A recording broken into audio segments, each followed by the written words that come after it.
Hello my friends. Welcome to the trade district of Stormwind. We will be spending the next few months in the place that embodies the heart of the Alliance. After a grueling struggle for survival in the Barrens, we have the opportunity to take a breath, replenish our supplies, and complete a couple of questlines in Stormwind. Hearthstone lovers from all corners of Azeroth will arrive in Stormwind on August 3rd. The timeline of the Year of the Griffin is mostly set during the period of World of Warcraft Classic, but Hearthstone has its own take on the canonicity of Warcraft's history. The developers slightly changed the chronology of events by adding Draenei and Demon Hunters to the plot. At first glance, Stormwind looks like a very friendly capital, but this impression is deceiving. An ancient evil lurks in the shadows of the royal chambers. Deathwing's daughter Onyxia has taken on the guise of the beautiful noblewoman Katrana Prester. Katrana managed to become a royal counselor. She used the unconditional trust that this position provided to intrigue, control and manipulate the royal family. At Lady Prester's behest, the young Anduin Wrynn was given the crown when his father, King Varian, went missing under suspicious circumstances. Let's take a quick look at some interesting facts about new mechanics. The main mechanic added with the expansion is tradable. The mechanic is analogous to the keyword, cycling, which was created by Richard Garfield for Magic the Gathering. You can play a card with tradable as normal, or alternatively pay 1 mana to swap it with another random card in your deck. To do this, just drag it from your hand to your deck. In this case, all buffs on the card are saved. The effect is a bit like Discover, but does not allow you to generate additional random value. Tradable has an opportunity to become a baseline keyword. The future of the mechanic will depend on the reactions of players. Another important feature of the new expansion is legendary questlines. The old quest mechanic has returned in a new form. Instead of normal quests, we're getting questlines which are basically a sequence of 3 back-to-back quests. When you finish the first part, you get a reward and automatically start the second and then third part. The first and second rewards are usually very small, but the final reward provides a massive advantage. This is the third time legendary quests have appeared in Hearthstone. The mechanic first appeared in Journey to Un'Goro, and the return of quests took place in Saviors of Uldum. A few months ago we created an algorithm that analyzes popularity to determine the lifespan of card mechanics. By the way, don't miss the video about this algorithm on our channel. The popularity and lifespan of Hearthstone quests vary depending on the expansion. On average, quests from Un'Goro were relevant for only 2 expansions, but some of them became useless very quickly. Quests from Uldum turned out to be more useful. On average they remained relevant for 3 expansions. The best quest in Hearthstone history is Corrupt the Waters, which remained valid for 5 expansions. Will Blizzard manage to make the new quests more viable? We can't wait to check it out. It's time to talk about modes. On July 27th, there was an update to the available sets in Duels mode. We've got 7 new passive treasures, card bans and some bucket changes. It looks like we are approaching the final stage of the first Duels season. The theme of the new season of Duels is being kept under wraps. When United in Stormwind launches on August 3rd, Arena will include cards from the following sets. Battlegrounds deserves some special attention. The developers have prepared a ton of changes for Battlegrounds fans. Firstly, players now have the opportunity to purchase themed skins. Alternate bartenders with new voice lines are the second new type of cosmetics. In the future, we can expect even more new types of cosmetics, including new game boards. Battlegrounds showcases Blizzard's completely new approach to content monetization. Battlegrounds is a free online game that doesn't favor players much for spending money. According to our research, the percentage of profits from Battlegrounds perks from the core Hearthstone community was less than 1%. The attitude of players to new types of cosmetics will allow us to test the effectiveness of this fair approach to monetizing the game. I want to believe in the success of this venture. But that's not all for Battlegrounds news. About a month after the release of United in Stormwind, we should expect the release of a very important patch for Battlegrounds, which will significantly change the way tribes interact. 35 minions will be replaced with new ones. These minions will specially take into account the peculiarities of the playstyle of each type of creature. Most tribes will see 4 to 5 new minions.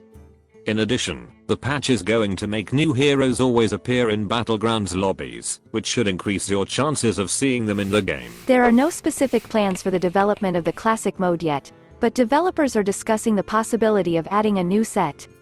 The first set could be the Curse of Naxxramas. Sounds cool. A few words about solo content. The final chapter of the Book of Heroes comes out on August 10th, and will tell the story of Illidan. Also, as the expansion progresses, we will see new chapters in the Book of Mercenaries. A completely new solo adventure can be expected next year. What about Mercenaries? Mercenaries release has been pushed back. We should expect a new mode with roguelike element before the release of the third expansion. The developers have shared a few images with the community that show the battlefield and character levels. Here are a few more details. A pool of 50 unique mercenaries will be replenished with new heroes every month. Players will have to collect, upgrade, and equip mercenaries with abilities and treasures. An interesting feature of the mode will be the presence of its own village of heroes, which will gradually expand as your squadron grows. We should see a main screen revamp arrive before the Stormwind mini-set, which will add buttons for Mercenaries and Battlegrounds. Now let's explore some interesting facts about the Hearthstone economy. Here's a sad fact about the progression system. The developers promised us that rewards track will get better and better, but it looks like the track evolution has stopped. The only change is the replacement of the Year of the Phoenix packs with the standard packs. We believe that the potential of the new progression system has not yet been fully exploited. In our opinion, different ways to get XP deserve special attention and should be considered. We hope to see at least some minor new tweaks to leveling, such as passive quests, active achievements, or XP battle boosts, but nothing of the sort has been hinted at yet. You can learn more about our ideas in a previous video of ours. Its link is in the description. By the way, please help us determine the overall speed of players' leveling progress. To do this, just write a comment with your current level on the track. This data will be extremely useful for us when creating new videos. As always, we have been closely monitoring the amount and usefulness of free rewards. Unfortunately, Forged in the Barrens did not provide players with many additional resources, even during the Felfire Festival.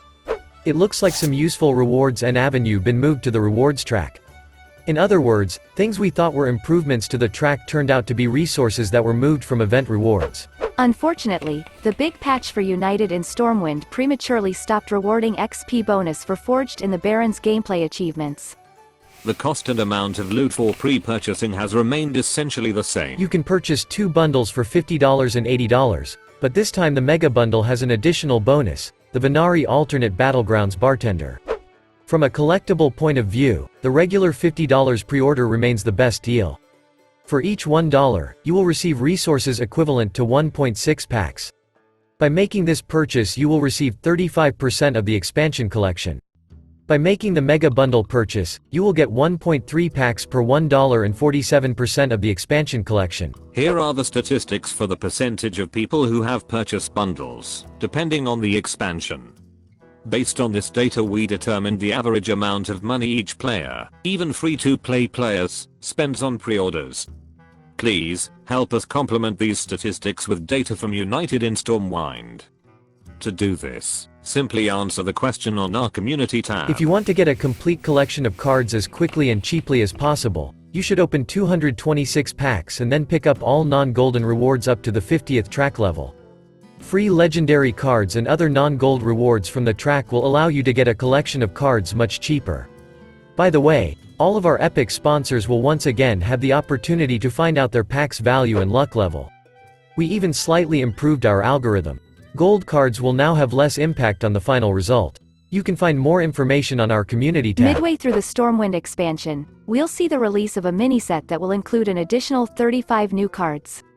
You should save 2,000 gold or pay $15 to get all of these cards.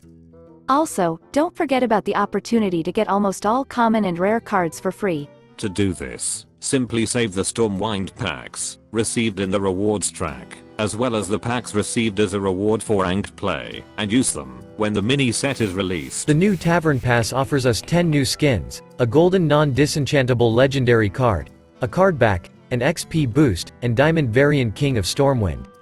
This is a great deal for getting cosmetics and a few extra resources. Dark Bishop Benedictus is the second diamond card in the set. You can get it for free if you collect 25 legendary cards from United in Stormwind. Team 5 was forced to cancel all events dedicated to the release of the new expansion. The reason for this was the accusations of harassment and discrimination against Activision Blizzard. We hope that the perpetrators will be prosecuted and convicted. That's all the facts for today. As you can see, Hearthstone is getting bigger, and in our opinion, is much better. We get monthly game updates and regular development for most modes. There are even more cool things to come in the near future. The Forged and the Barrens expansion phase is coming to an end.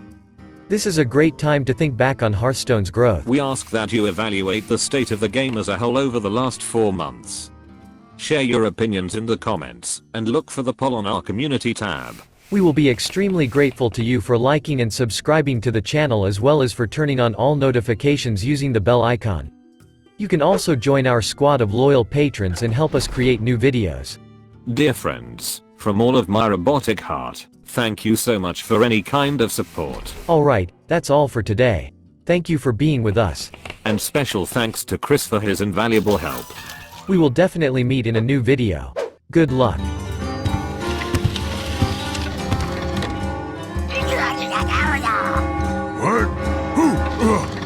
What?